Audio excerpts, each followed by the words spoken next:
farmer's happy, cows are happy, so yeah, it's super.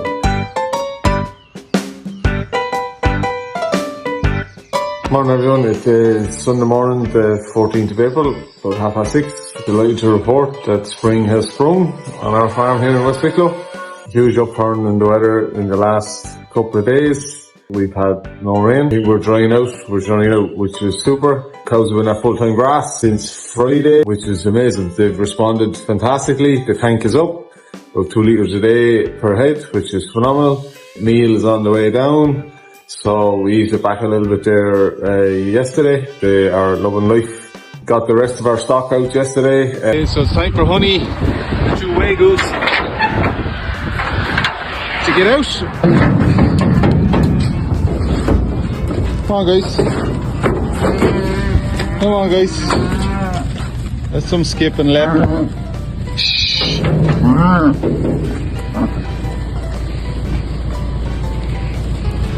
In with the maiden heifers. They're happy. Oscar suckle cow honey and the 2 Wagoos, so they're happy out. We got our 2 little shorthorn bull lads, got them out this evening as well. They're happy out. So the only stock we have inside at the moment now are our calves that are on the feeder and on milk. They're bombing it. The first of them will be weaned off now this week. That's an automatic process on the feeder, just slowly reduces their milk until they're getting 0. Last born beefy calves are still on whole milk here. So feeding them morning and evening. As soon as we get cards and BVDs back for the 5 youngest, hopefully by the end of the week, they're out the gate as well. It will be easy street, so we look forward to that. The milk powder comes in these sacks, which get a better system. I'm gonna clean everything up into bags and put them out to the wheelie bin.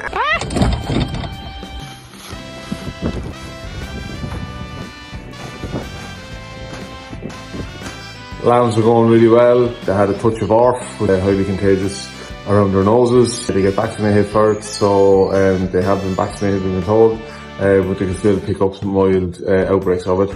So we have an antibacterial spray there that lashed it onto them yesterday morning. So they're a bit skittish now, they're not as friendly as they were at all.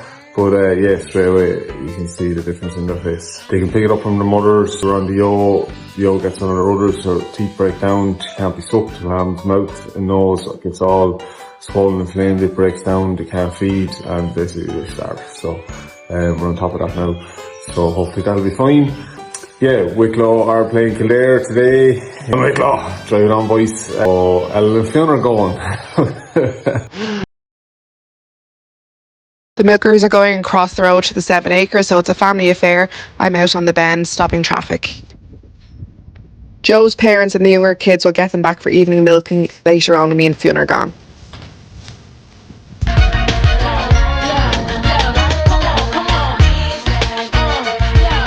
Yeah, look, all positive. Driving on. I hope things are drying out for everybody. Hope the village men get a run ahead now next week. Please God everything goes right and get some corn in the ground and drive it on. We're starting pre-breeding today.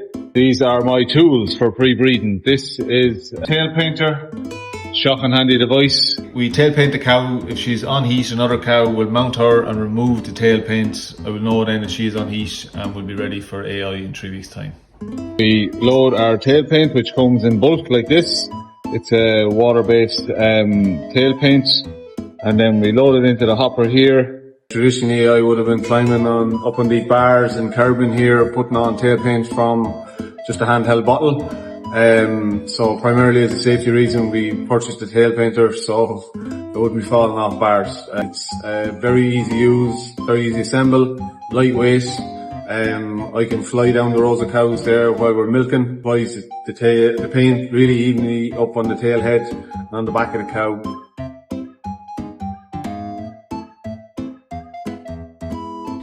We power wash the dairy, parlour, etc. for our board bee inspection in the summer, but we give it a mini little one with a small little yoke.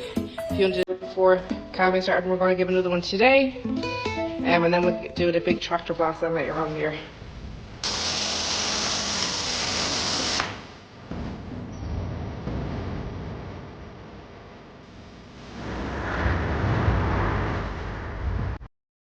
We have Jerry Phibbs, the hoof trimmer, coming to the farm this morning. We have 5 cows that their hooves need attention, and he comes probably 3 times a year. So he wheels off his rig, Joe hooks him up with electricity. He will pare back the feet, look out for any infection. So the back feet, 90% of the problems are on the outside claw because all the weight is on the outside. Yeah. And on the front feet then it's the opposite way around. And 90% of the problems are in the back feet. Tell us what you're looking for, Jerry, when you're... I'm not looking for anything in this, but it's just a little bit overgrown and just balancing it out as best I can. It should be, this one could be a bit longer and this one could be a bit short. That's about the right length. Yeah. So if they're the right length or the right thickness, so you don't want to make them too thin, especially this time of the year. When they're going walking. I'm just trying to balance it up. Yeah. Because 90% of the problems occur in the outside claw. So we want to try and throw 50, make it 50-50 and put some of the weight back onto the inside claw. But I don't want to make the sole thin because then I'm going to cause a problem. The other front.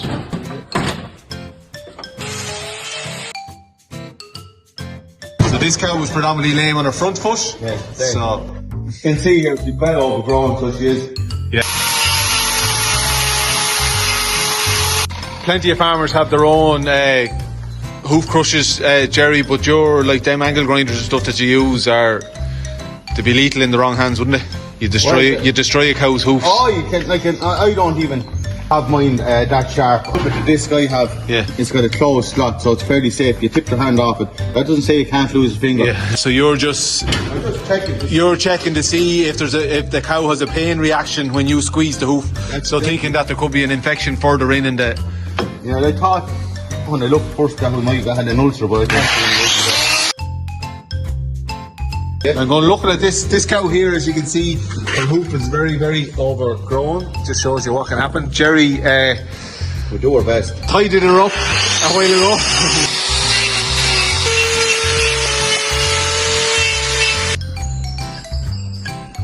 This one has a disease called cornucopia, so it starts eating the foot away. Now that's as far as I'm going to go on that, Joe, because I'm not a vet, so I can't be drawing blood. So sure. I'll put a shoe on this side and shape it down a bit because she'll be lying back on her heel and the ligaments get stretched. So I'll put a bandage on it and just stuff on it.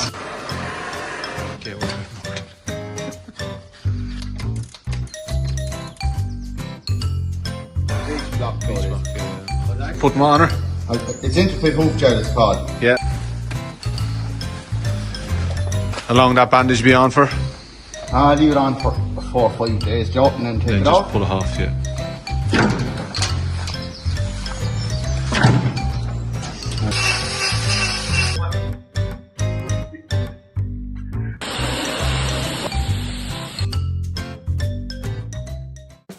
With our contractor in today, getting out slurry and fertiliser on the paddocks, we've gone with a full bag of super topper.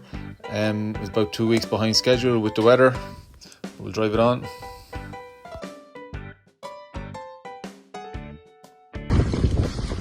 Come on!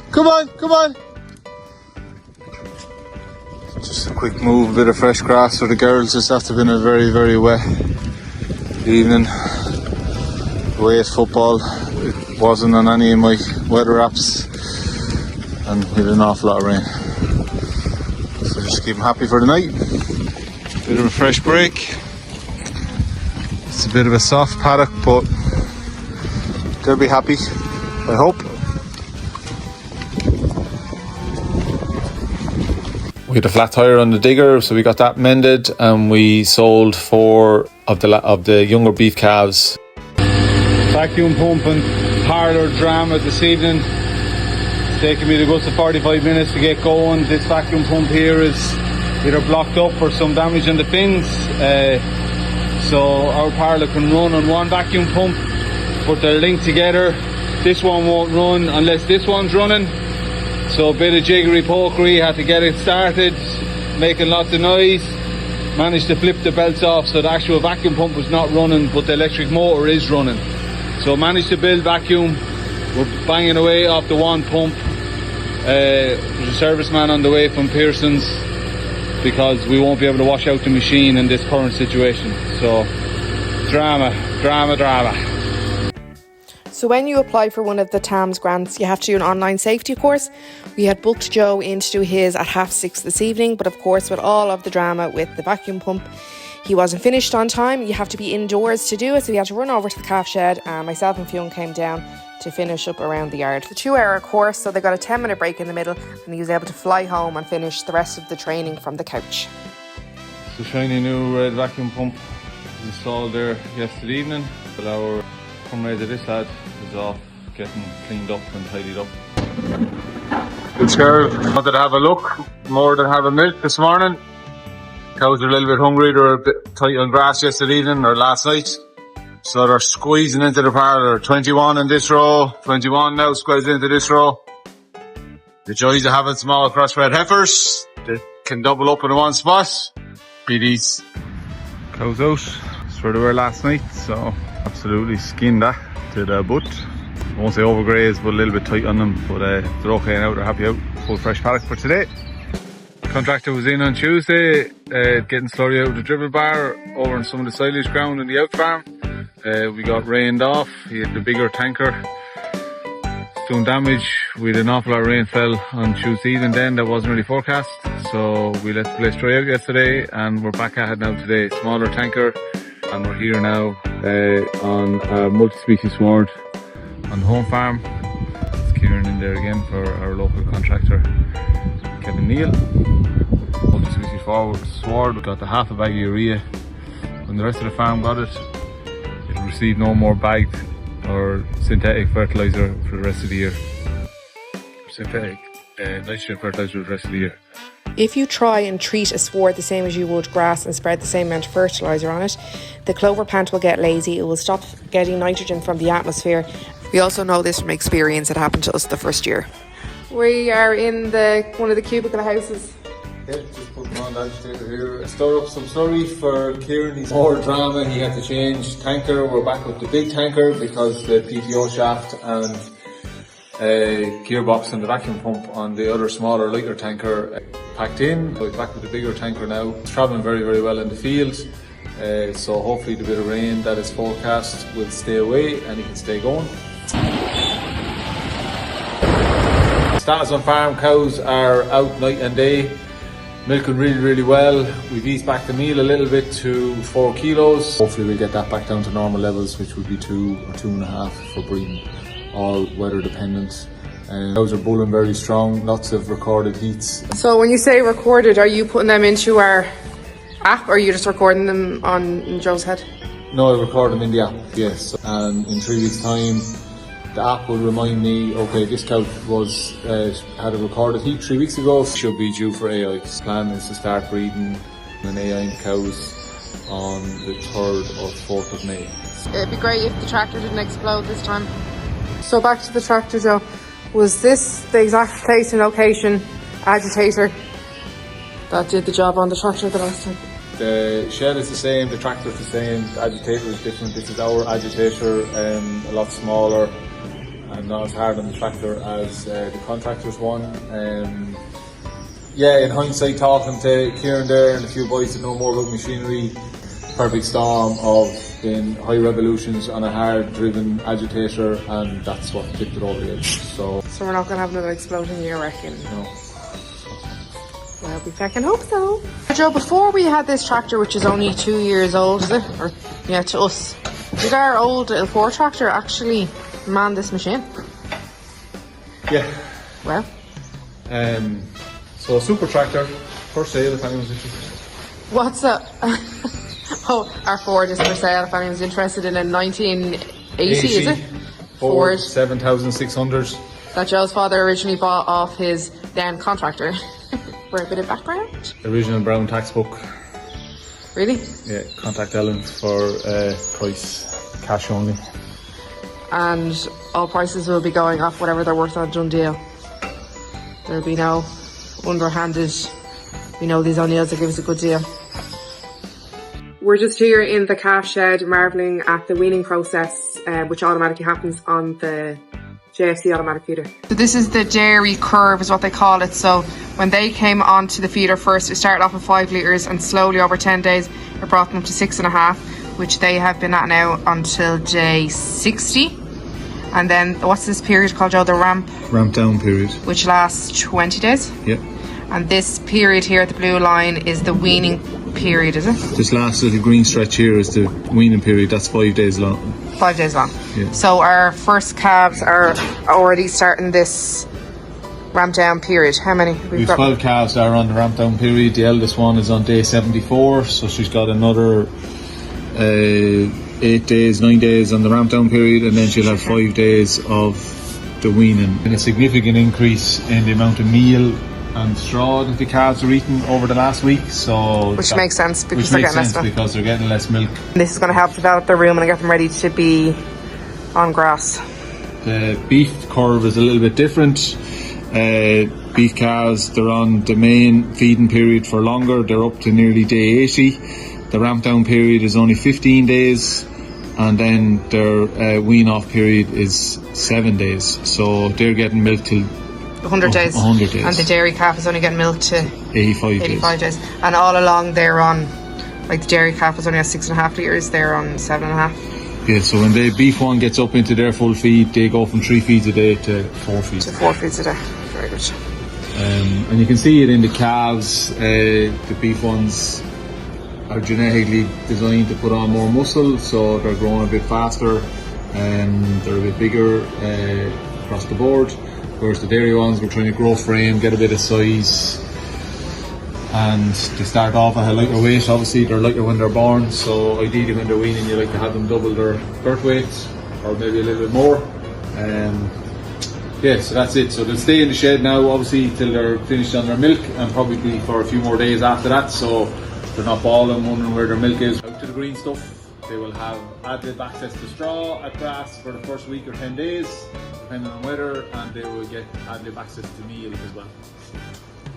The whole theory behind this machine and the weaning off process is that they're not going to be bawling for milk. That was only when we used to feed them, and within 2 or 3 days they were weaned off completely, whereas now it's going to be down to last dribbles. They're going to be sick of going to the teeth and hardly getting that now, and they're going to have eaten so much meal to compensate.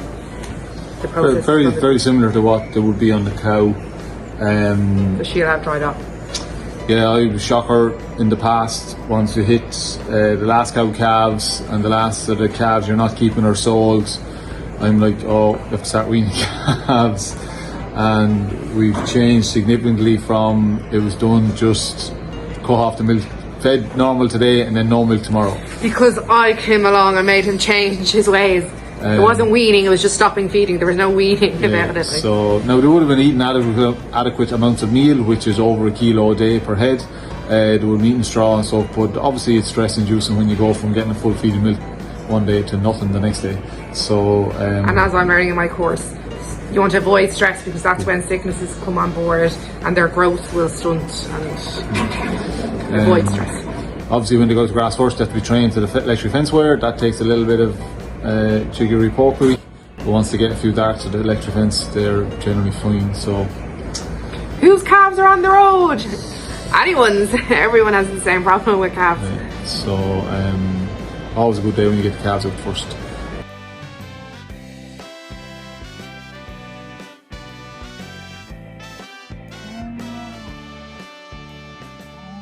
Head and heifers need a move tomorrow. But it's you I like. Every part of you.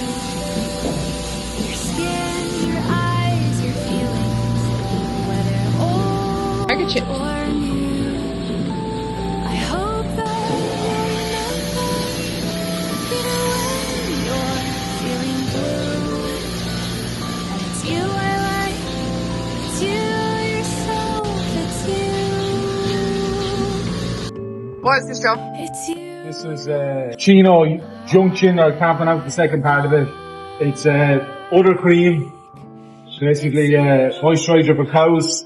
Because the weather has been so poor, our roadways are not in a particularly good state.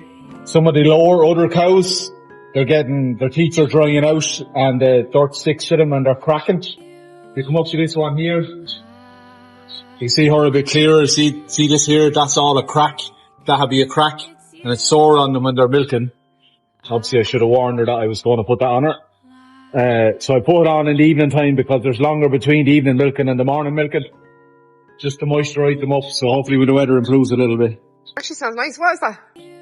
What's I don't that? know what the smell is. It's like tea tree oil. Yeah, tea tree peppermint based stuff. It's fantastic.